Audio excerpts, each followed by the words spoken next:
Seja como uma raiz firme, um ideal, siga o seu destino. Ame a quem puder amar, dê a mão a quem chamar, tire a pedra de você e veja o sol nascer. Pare, faça uma canção, abra o coração, ele ajudará. Veja como é linda a flor, sinta o cheiro do amor, seja irmão do teu irmão, Cristo é o nosso pão. Ser fundo do mais fundo ser, o desejo do mais belo ser, ser a paz que finge ter, o mais puro e inocente ser. Mais uma vez estamos aqui reunidos em nome de Deus, em nome de Jesus, com muita alegria no nosso coração, porque é a oportunidade que Deus está nos dando.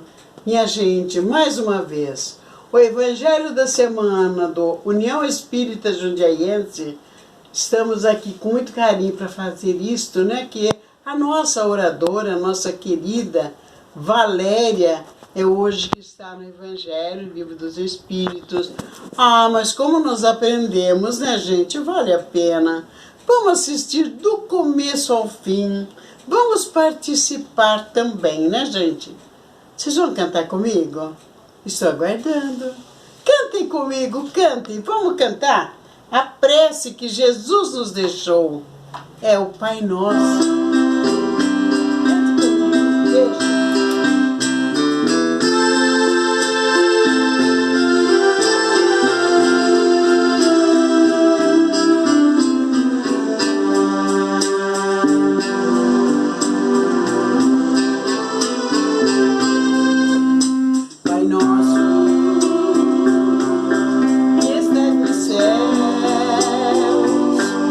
Santificado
Olá, meus amigos queridos, estamos aqui novamente para o Evangelho da nossa tarde de hoje, né? Então hoje, meus amigos queridos, nós vamos falar do Livro dos Espíritos, na questão 919, que ela diz assim: qual é o meio prático e mais eficaz para se melhorar nessa vida e resistir ao arrastamento do mal? Então, quem responde a Kardec essa pergunta tão relevante, porque essa é obviamente uma preocupação.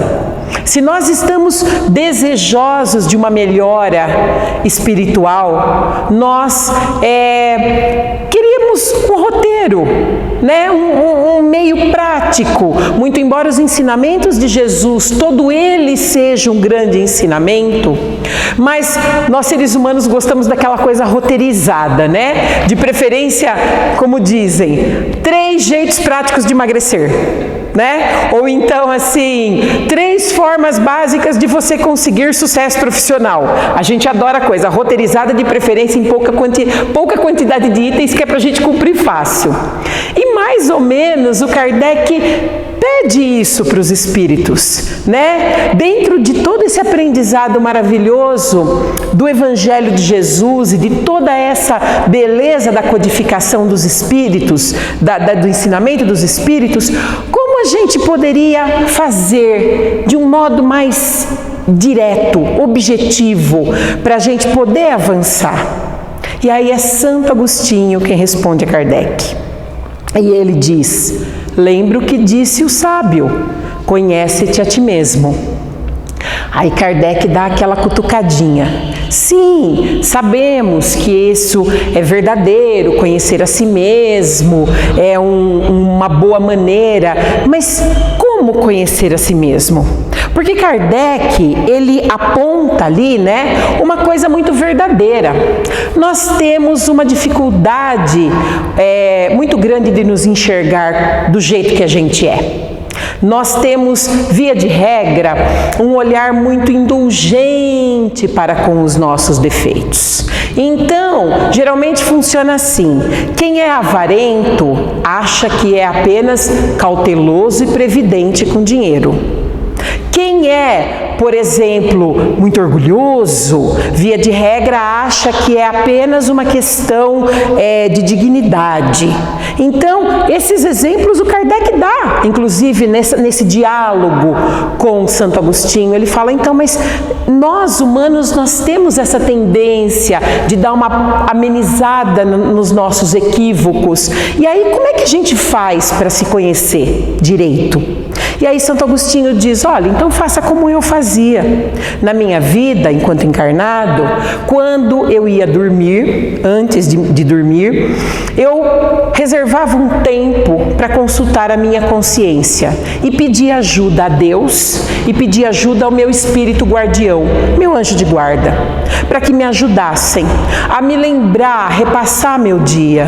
Será que eu ofendi alguém? Será que alguém poderia ter algo para reclamar de mim hoje? Terei feito eu alguma coisa de bom? E se fiz, com que intenção exatamente eu fiz? Será que eu fiz mesmo para ser útil, para auxiliar? Será que foi mais vaidade minha? Será que foi para aparecer? E assim eu ia consultando a minha consciência, a cada dia dedicando um pouquinho mais de tempo, a cada dia fazendo mais e mais questionamentos. E aí ainda Santo Agostinho, num determinado ponto dessa resposta, diz para Kardec, não é demais dedicar um tempo à evolução espiritual, sendo que ela representa a nossa eternidade. Então essa é uma coisa muito segura. E ainda quando Kardec fala, mas se quando a gente ficar na dúvida se o que a gente fez é bom ou não, se é justo ou se não é justo, Santo Agostinho diz para ele, pensa se fosse em outra pessoa. Pensa se fosse outro fazendo. Tenta olhar pelo olhar, inclusive dos seus inimigos. Porque o inimigo é uma excelente referência. O inimigo, ele não tem nenhum interesse em abrandar as nossas faltas, de encobrir a verdade a nosso favor. Então ele é um ótimo espelho. Até nisso a misericórdia divina nos atende, porque o inimigo então é um excelente espelho, ele é o espelho da verdade, porque ele não vai dourar a pílula para mim não, né? Ele vai me ver da maneira crua. Então Santo Agostinho sugeriu isso, olha a opinião que os outros teriam, pondera no que os seus inimigos diriam mediante aquela sua ação. E você vai ter então um caminho bem mais seguro para você saber se as suas atitudes estão de acordo, e se assim for, você vai ficar mais pacificado, vai dormir em paz, e se assim não for, você já sabe naquilo que tem que trabalhar. A verdade, meus amigos, é que pedir a Deus sabedoria é algo que nunca nos é negado. Tudo que o nosso Pai quer é a gente de volta no colinho dele. Tudo que o nosso Pai quer é que a nossa integração com Ele seja plena. Então, no momento em que nós nos dispomos de coração, com sinceridade para sermos pessoas melhores, de verdade querendo se corrigir, eu comigo mesma, sem vaidade, sem subterfúgios, sem esconderijo, no silêncio do meu quarto íntimo, como dizia Teresa d'Ávila, quando fordes orar, entra no teu quarto íntimo. O quarto íntimo é o profundo do nosso coração.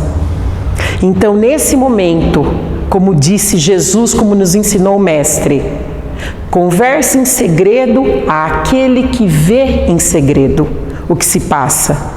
E essa claridade vai nos ser dada. É verdade que é um exercício difícil.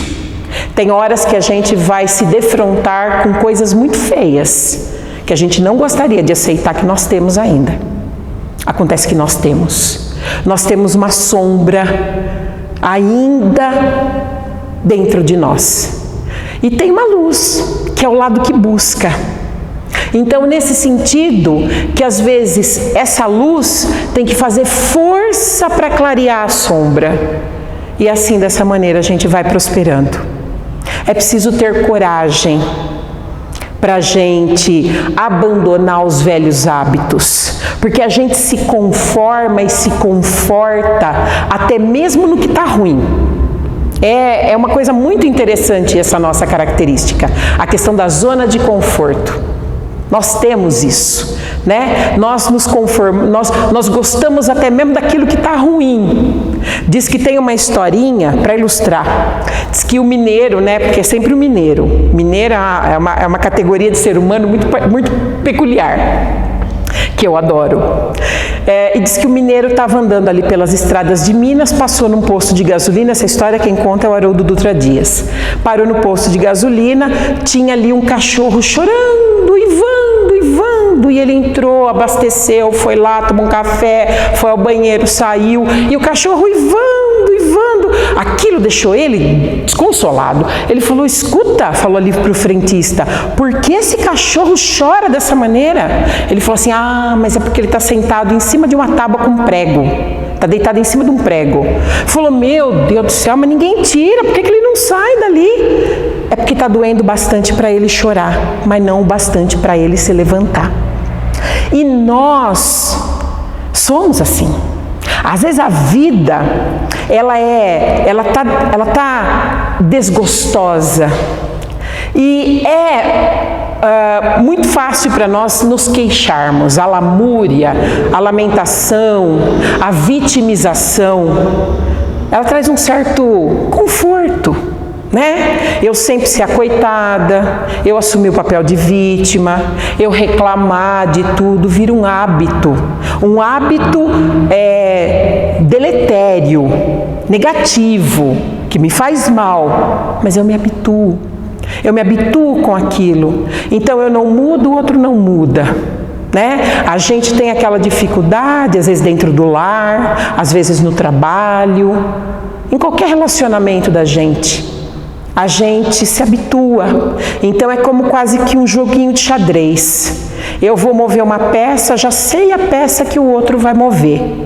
Então eu vou falar uma coisa, ele já vai me responder tal coisa, a gente já vai brigar, a briga já vai se encaminhar para esse lugar, nós vamos ter esse comportamento e assim nada nunca se resolve. Até o dia em que eu resolvo seguir o conselho de Santo Agostinho. Olhar para mim, olhar para o que realmente eu estou fazendo com a minha vida. Quais são as minhas atitudes que estão me levando por aquele caminho? O que eu poderia melhorar? Se eu fosse o outro, o que eu gostaria que eu fizesse? E pedindo a Deus, com a ajuda do meu espírito protetor, eu posso conseguindo pequenas mudanças, que no começo podem até não parecer nada, mas elas vão se somando e isso vai representar a minha evolução. Porque a verdade é que nós não gostamos de ser maus. Não nascemos para isso, não fomos feitos. Fomos criados para a perfeição, para a beleza, para a harmonia, para a alegria, para o bem. Essa é a nossa essência. Então, toda vez que nós estamos distante disso, nós sofremos. E os nossos sofrimentos são inúmeros, são físicos, são emocionais, mais do que tudo são emocionais, muitas vezes. E aí, a gente às vezes gasta encarnações desse jeito, infelizes, culpando a providência divina, culpando o mundo, culpando as outras pessoas. Mas é porque nós estamos sentados no prego, qual o cachorro lá do posto, chorando, lamentando, reclamando, resmungando e não dispostos a dar uma levantadinha, uma saidinha daquele lugar, fazendo uma mudança. Esse é um processo muito íntimo e muito individual. Cada um sabe o quanto consegue fazer. E não é algo que nós devamos esperar do outro. Então, bem que o meu marido poderia ouvir isso e dar aquela mudadinha naquele aspecto negativo dele, hein? Bem que a minha sogra, bem que o meu filho, bem que não sei quem. Essa é uma coisa pessoal. Esse é um processo de mim comigo mesma. Não posso esperar que o outro faça. O outro fazer é a evolução dele. Mas quando eu desencarnar e quando eu estiver no plano espiritual, aonde nada fica em segredo, nada fica oculto, e eu tiver que me defrontar com a verdade nua e crua de quem eu sou, não vai adiantar eu apontar o outro. Eu vou ter que encarar que a evolução é uma coisa íntima, pessoal e é minha. Sou eu e Deus, sempre foi entre mim e Deus. Então, o Livro dos Espíritos traz esse ensinamento lindo de Santo Agostinho. Vamos experimentar, quem sabe, hoje à noite, antes de dormir, 5 minutos para rememorar o dia e para julgar os nossos atos e os sentimentos que nos moveram em cada atitude, em cada palavra, pedindo forças a Deus, que Ele tire a venda dos nossos olhos, para que nós possamos, enxergando a verdade, caminhar em direção a ela. Porque a verdade é que nós estamos destinados a sermos espíritos luminosos. É tudo que nós queremos, é tudo que Deus quer. Se nós fizermos movimentos em pequeno assim, nós temos uma legião de espíritos amigos ansiosos para nos ajudar. Então é uma experimentação. Vamos bancar o cientista do espírito hoje? Vamos tentar fazer esse experimento de Santo Agostinho hoje? Quem sabe, né? Funcionou para Santo Agostinho. Quem sabe funciona para a gente também. Então, essa é a lição do Livro dos Espíritos.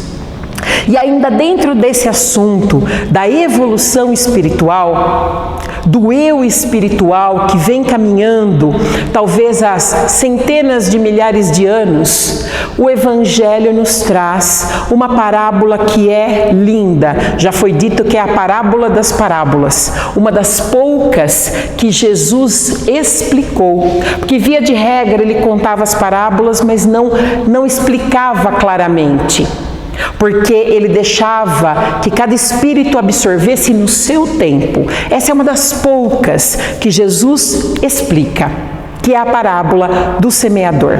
Então, só para que nós possamos nos orientar um pouquinho, eu tenho aqui no meu evangelho que está novo, como vocês podem ver, né?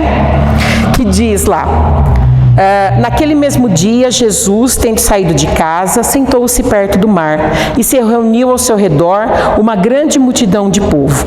Por isso ele subiu num barco, onde sentou, todo o povo estando à margem, e lhes disse muitas coisas por parábolas, falando-lhes dessa maneira: aquele que semeia saiu a semear, e enquanto semeava, uma parte da semente caiu ao longo do caminho, e vindo os pássaros do céu a comeram.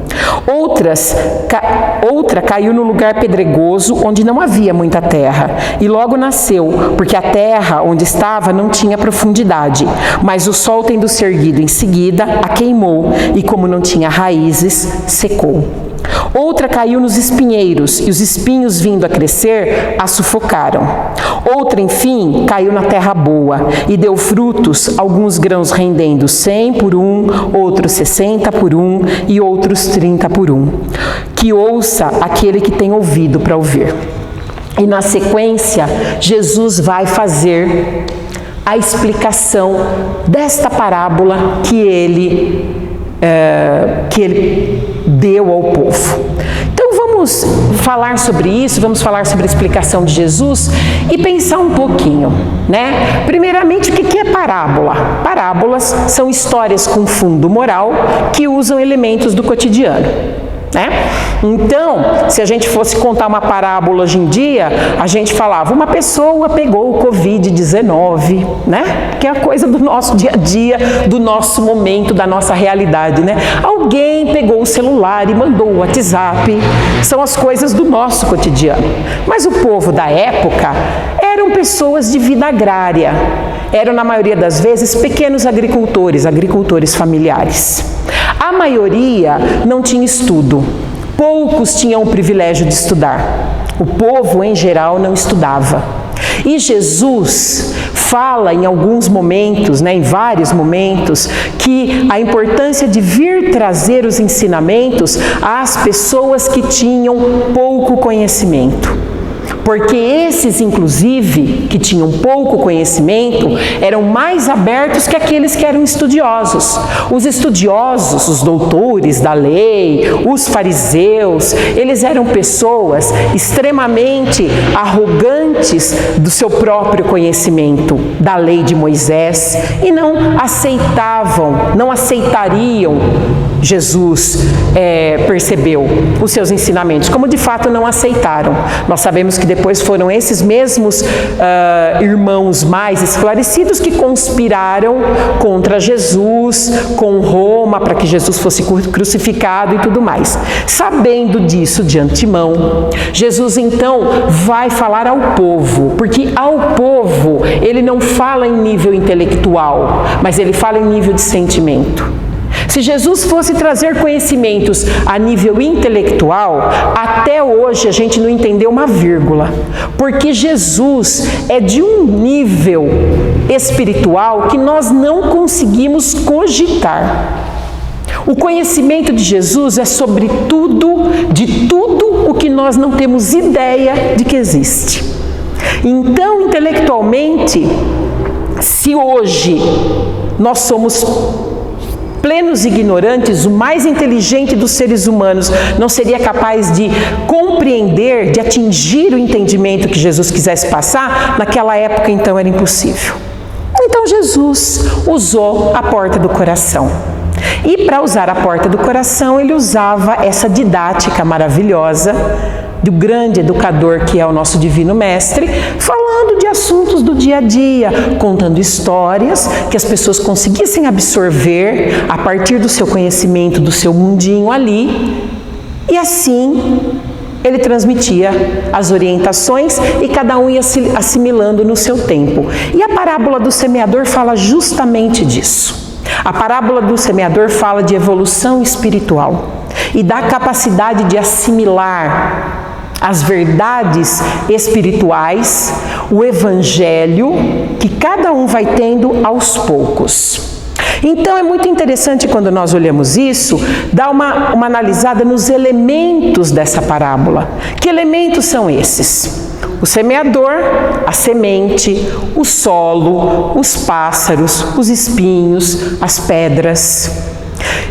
Na fala de Jesus não há nada de dispensável, nada de inútil, pelo contrário. Jesus pregou por 3 anos e isso valeu por 2000 anos que a gente ainda não conseguiu assimilar pequena porção.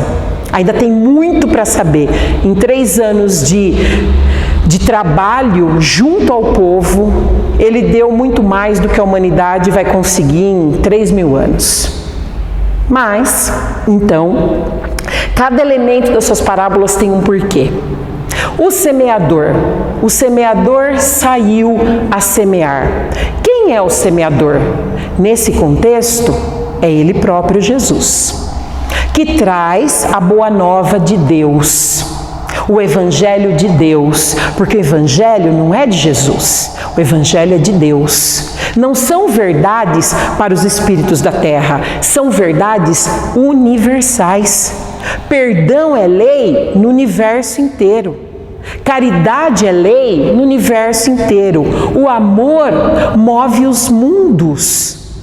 Tudo que está no Evangelho é ensinamento para todos os mundos, do mais primitivo ao mais avançado. O que muda é o entendimento de cada segmento. Em cada faixa a gente consegue absorver uma parte, mas está tudo ali. Então Jesus é esse semeador, é esse que vem trazer essa verdade eterna, imutável, universal e infinita do Pai Criador. É Ele. E Ele saiu a semear. O que isso quer dizer? Quer dizer que Jesus se deslocou. Ele veio das mais altas esferas superiores até nós. Ele veio até nós. Porque movido do mais puro amor. Ele sai a semear as sementes, jogar sementes. Essas sementes, elas representam tanto os ensinamentos, os próprios ensinamentos, como ela também representa as potencialidades do Espírito. Por isso que essa é uma parábola que fala de evolução espiritual. Porque a verdade é que dentro da semente, no germe da semente, existe uma floresta inteira. Quando você pega uma semente, quando você pega um fruto, pegar uma laranja, por exemplo, você conta quantas sementes tem lá dentro. Mas se você pegar uma semente, você é incapaz de saber quantas laranjas ela vai dar. Porque aquela semente é o laranjal inteiro. Uma semente é a floresta inteira. Porque ela pode brotar, ramificar, dar novos frutos, esses novos frutos darem novas sementes, e a coisa vai indo a um nível que é impossível prever. E acontece que o nosso espírito é uma sementinha também. Dentro dessa nossa sementinha existe o DNA do Pai Criador.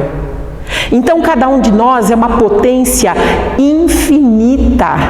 Nós não temos ideia de quem nós poderemos ser um dia. Quem olhasse Publio Lentulus na Roma há 2000 anos, não seria capaz de imaginar um Emmanuel. Não seria. Não obstante, E assim cada um de nós. Cada um de nós está destinado a uma perfeição crística, a ser um Cristo como o próprio Jesus. Mas então tudo isso está em forma de germe dentro da semente do nosso coração. Então a semente é ao mesmo tempo esse germenzinho que vive dentro de nós, que é o nosso espírito cheio de potencialidade, e dos ensinamentos que são dados para que o nosso espírito dele se alimente e através dele germine e prospere. Então essa semente. O solo é a vontade de cada um, é o momento evolutivo de cada um. E aí assim a gente vai vendo, né? Daqui a pouquinho vamos falar do pássaro, da rocha. Mas então, parece que está se tratando de um semeador descuidado, né? Um semeador que estava indo e aí uma semente caiu na beira do caminho, né? E aí talvez os agricultores lá da época, quando viram, falavam, nossa, mas que desleixo. Lógico que a gente nunca vai jogar uma semente na beira do caminho, isso é desperdiçar a semente, né? A outra caiu no meio da pedra. Gente, se tiver um solo pedregoso, eu não vou jogar lá? É claro que não, né? No meio do espinho? Eu não vou jogar lá no meio do espinho. Então, parece até que o semeador foi desleixado, mas de novo, um outro ensinamento contido aí é que Deus, Ele é pródigo em todas as direções. Não importa em que nível espiritual nós estejamos, o amor de Deus contempla a todos. Assim como o sol nasce para bons e maus, como Jesus teve oportunidade de ensinar em outro momento, assim também os dons de Deus, os ensinamentos divinos, a verdade que ilumina, que esclarece, que alimenta, ela é dada em todas as direções. O Pai não espera que a gente avance para nos socorrer, Ele nos socorre sempre. O amor de Deus é o mesmo para o verme e para o anjo que o representa junto ao verme, já nos disse Emmanuel. E assim são as verdades crísticas, as verdades evangélicas.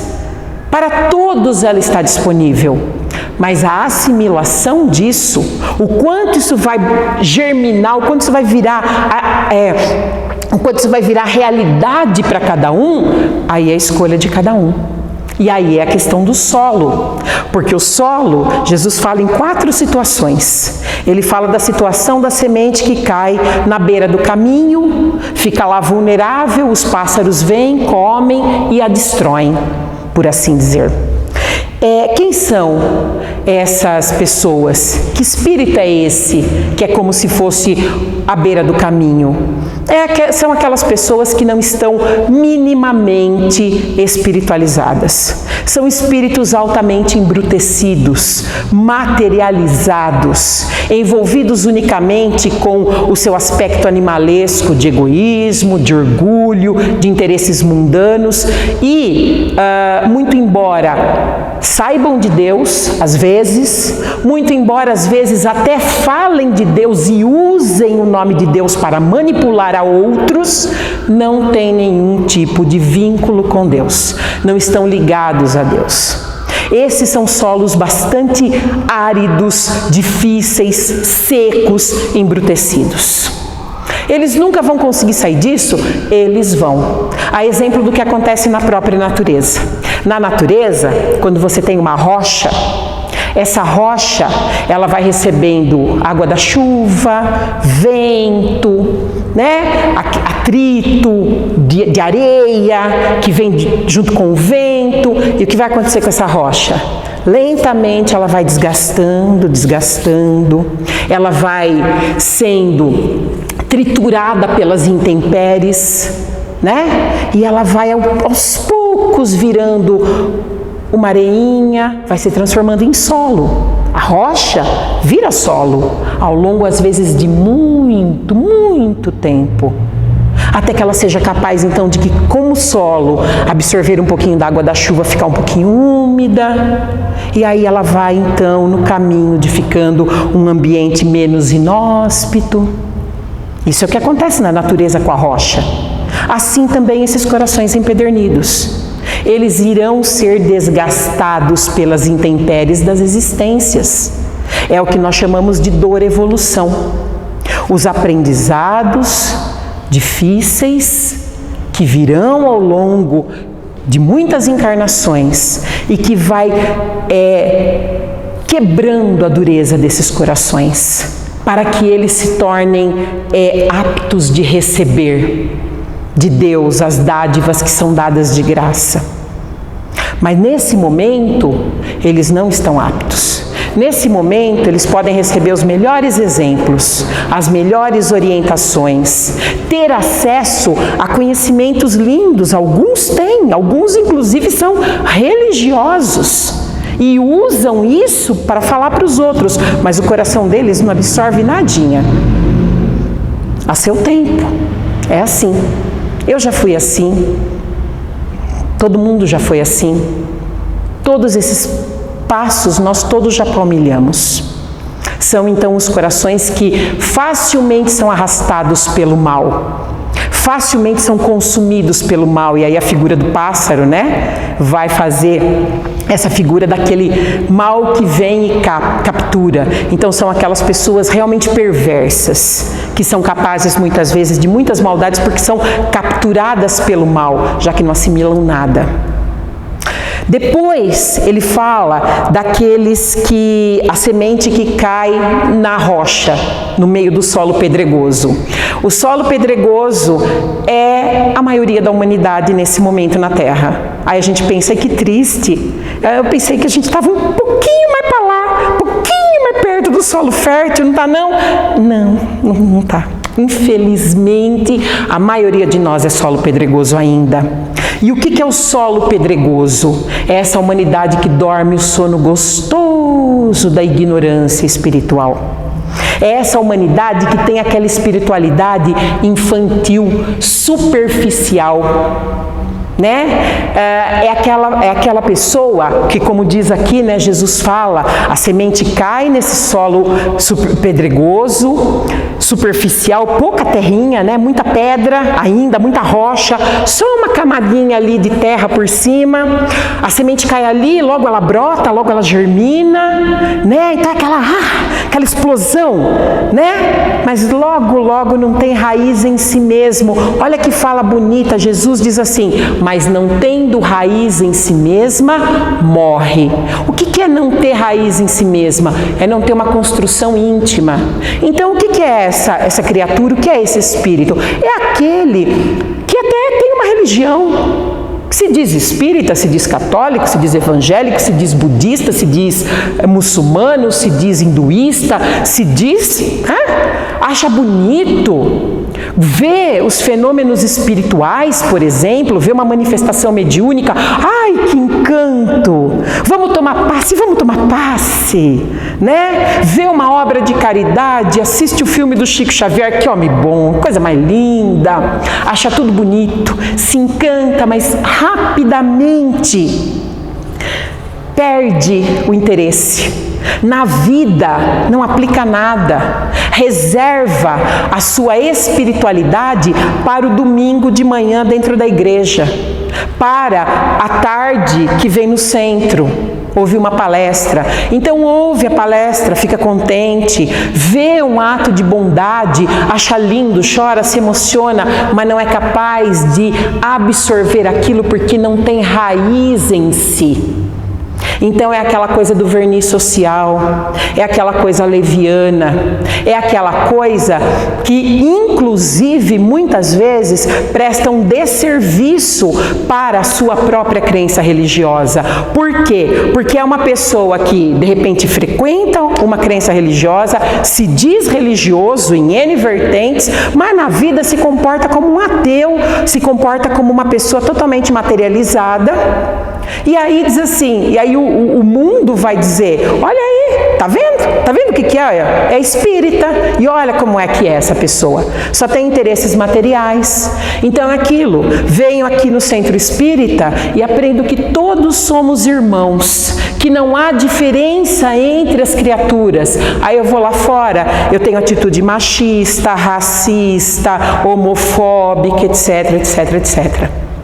Eu chego aqui dentro, eu ouço os ensinamentos evangélicos que dizem, ataquemos o pecado, mas acolhamos o pecador, aí eu vou lá fora e repito frases do tipo: bandido bom é bandido morto. Coisas que não combinam com Jesus e não combinam com nada do que se está aprendendo. Então tem a espiritualidade do verniz social, só isso. Mas dentro de si não construiu nada, aquilo não criou raiz. E infelizmente é a maioria da humanidade. Por quê?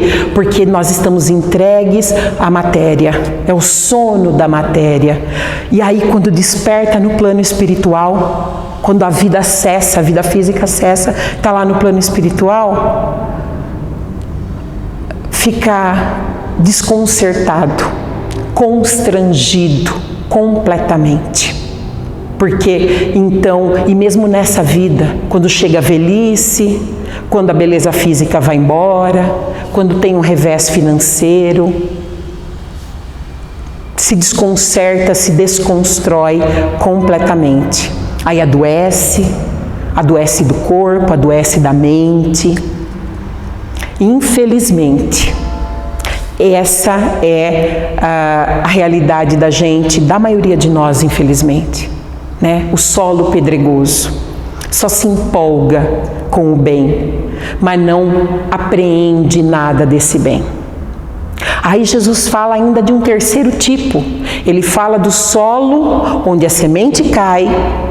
Esse solo já tem um pouco mais de consistência, um pouco mais de profundidade. Forma-se um enraizamento maior dessa semente. Essa semente germina com alguma força, essa planta começa a crescer, mas aí os espinhos em volta crescem e a sufocam. Quem é esse espírito? Que nível é esse? É o nível daqueles que muitas vezes desejam o bem, já estão mais conscientes, conhecem e se aplicam um pouco mais nas realidades espirituais, procuram uma mudança, mas ainda se deixam levar pelas coisas da vida. Jesus diz, né, vem os espinhos, que são os interesses do século. Então, o que são os interesses do século? As coisas da vida. Então, a minha família, então eu tenho aqui a minha atividade no centro, trabalho, mas aí ninguém reconhece, aí tem aquele meu companheiro de casa espírita que falou mal de mim pro outro, que não gostou, aí eu já fico chateado, eu já não quero mais fazer, aí eu tenho aquela minha situação familiar difícil, aí eu luto com aquilo, vejo que não deu frutos, eu me desanimo, eu me desestimulo, eu sofro. A minha espiritualidade é sufocada pela minha dor, pela minha aflição. Eu sei a verdade, mas eu ainda quero que as coisas aconteçam rápido e que eu não tenha obstáculos para vencer, não tenha espinhos no meu caminho. Eu acho que porque eu já conheço um pouco, porque eu trabalho, porque eu sou uma pessoa sincera, que Deus deveria tirar os obstáculos do meu caminho, que Ele deveria limpar esses espinhos que estão me ferindo. Eu queria isso. E aí, como isso muitas vezes não acontece? Porque muitas vezes um bem que você faz hoje, ele é uma semeadura de muito tempo na frente. Então, às vezes, aquele filho que com tanto amor a gente orienta hoje, ele vai entender o que você está fazendo por ele daqui a 3 encarnações, né? Às vezes aquele seu trabalho, ele vai repercutir lá adiante quando você já desencarnou. É difícil, é difícil. E esses são os espinhos que nos sufocam. Então, obviamente, é preciso entender que é um caminho. A gente está caminhando, está evoluindo. Já fomos um coração duro, já fomos, ou talvez ainda sejamos muito levianos. De repente, estou querendo ser mais sincero, mas ainda os espinhos da vida me ferem muito e eu nem sempre consigo ter aquela fé, mas eu estou caminhando, E um dia para ser o solo fértil, o quarto tipo. Lá a semente cai, germina, a árvore cresce, frutifica e vai dar frutos 100 por 1, 60 por 1, 30 por 1. Ou seja, tem um grau. Mesmo o solo fértil tem um grau de fertilidade. Então esse é o espírito que já consegue fazer por si mesmo e dar frutos para alimentar o próximo, porque esse fruto é o alimento da gente em primeiro lugar. A pessoa que ela se evangeliza, ela é a primeira beneficiada. Então a pessoa que se evangeliza, ela consegue serenar o seu espírito. A paciência, a paz que ela sente já a blinda de muitos dos ataques do mundo externo. Ela já consegue ter mais gratidão, mais alegria.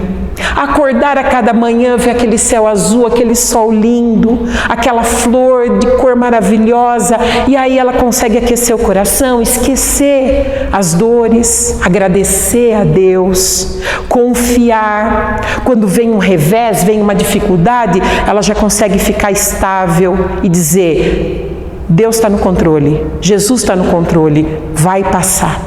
Eu vou conseguir passar por isso. Senhor, dai-me fé, dai-me paciência. Ela já consegue fazer o que Santo Agostinho ensinou. Já consegue se olhar com mais clareza. Perceber ainda a sombra que tem. Porque, a semente 30/1, ela não é 100% produtiva. Ela ainda tem muitos defeitos, muita coisa para consertar, Então, a 60/1 também. Então, o que acontece? Eu ainda tenho um lado sombra, mas eu já consigo me perdoar. E me perdoando, eu também sou indulgente e consigo perdoar o outro. Então, eu vivo mais pacificado comigo mesmo. Eu sou a primeira a comer o fruto. E na sequência, esse fruto alimenta quem está ao meu lado também. Porque não tem nada que arraste mais do que o exemplo. O exemplo vale mais do que 1000 palavras, o exemplo é tudo. Então quando você começa a perceber uma pessoa evangelizada, ela ilumina uma cidade inteira. É como a gente diz, quantos Gandhis foram necessários para libertar a Índia inteira? Um Gandhi. Quantas Madres Teresa de Calcutá foram necessárias para fazer a obra gigantesca de amor que se espalhou pelo mundo nas missões que ela iniciou? Uma. Quantas Irmãs Dulce foram necessárias para criar aquela maravilha de amor, de doação na Bahia e se espalhar o exemplo pelo Brasil? Uma mulherzinha de 1,5 m de altura. Quantos Chico Xavier foram necessários para iluminar esse país inteiro com a doutrina espírita, para consolar corações sem conta? Uma pessoa que se ilumina o mundo ao seu redor.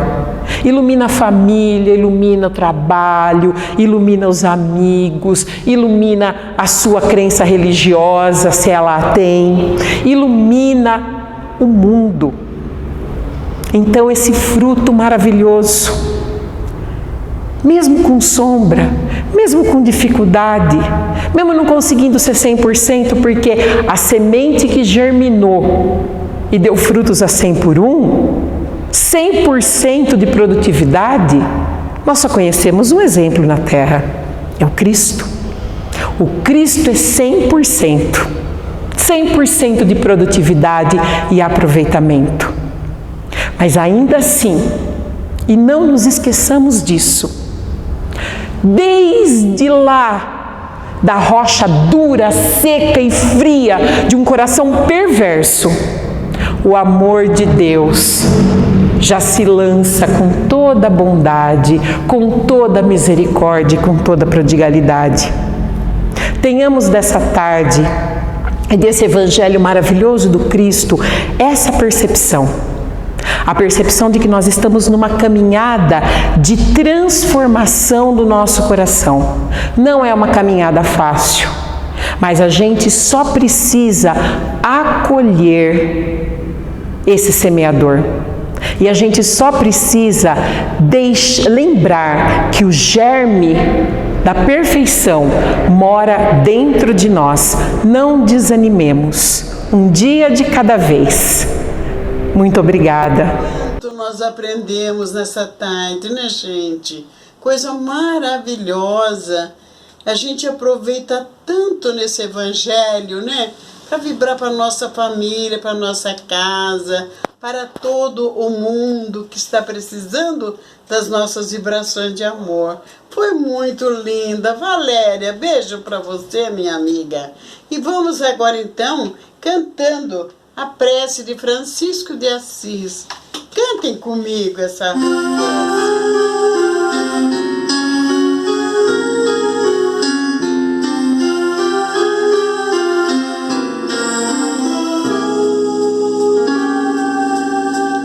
Senhor, fazer